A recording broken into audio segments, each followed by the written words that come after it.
Hello বন্ধুরা, তো দেখতেই পাচ্ছ আজকে দুপুরের লাঞ্চে কী আছে। হ্যাঁ, ঝিঙে আলুর সবজি। তো চলো দেখে নেওয়া যাক আমি ঝিঙে আলুটা কিভাবে রান্না করছি। তো প্রথমত এখানে সমস্ত কিছু আমি রেডি করে নিয়েছি, কেটে ধুয়ে ভালো। তারপর এদিকে দেখতেই পাচ্ছ কড়াইয়ের মধ্যে কিন্তু তেল গরম হয়ে গেছে। কড়াইয়ের মধ্যে আমি পেঁয়াজগুলো আর লঙ্কাটা কিন্তু দিয়ে দেবো। দেন তারপর কিছুক্ষণের জন্য কিন্তু পেঁয়াজটা ভালো করে একটু লাল লাল করে ভেজে নেবো।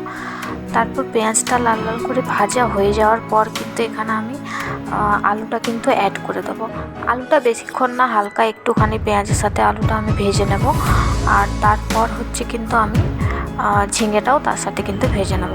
তো বন্ধুরা, আমি এই যে ছোট্ট ছোট্ট আমার রান্নার রেসিপিগুলো তোমাদের সাথে শেয়ার করছি। জানি না বন্ধুরা কেমন লাগছে, যেহেতু আমি প্রথমবার মানে নিজের হাতে একা রান্না করছি। তো যেমন পাচ্ছি, যেভাবে আমি করছি সেটাই তোমাদের সাথে তুলে ধরছি। তো কেমন লাগছে বন্ধুরা অবশ্যই কিন্তু জানাবে আর পাশে থাকবে। তো যাই হোক, এখানে আমার ঝিঙে আলুটা কিছুক্ষণ ভাজার পর আমি কিন্তু এখানে মুসুর ডাল কিন্তু দিয়ে দিয়েছি। মুসুর ডালটা বন্ধুরা এই জন্য দিলাম, যেহেতু ঝিঙে আলুটা শুধু একটু কেমন ফাঁকা ফাঁকা লাগবে, যার জন্য একটুখানি আমি মুসুর ডাল অ্যাড করে দিয়েছি।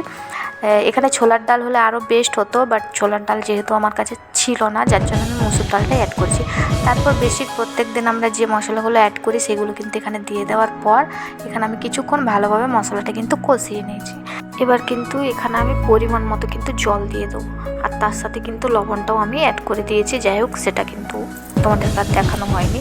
তো যাই হোক, কিছুক্ষণ ঢেকে দেওয়ার পর কিন্তু দেখতেই পাচ্ছ জলটা কিন্তু অনেকটাই শুকিয়ে এসছে। এবার কিন্তু শেষে আমি একটুখানি হালকা স্বাদের জন্য আর কি গরম মশলা অ্যাড করব। তার আগে দেখে নাও আলুটাও কিন্তু এখানে ভালোভাবে সিদ্ধ হয়ে গেছে, ডালটাও কিন্তু ভালোভাবে গলে গেছে।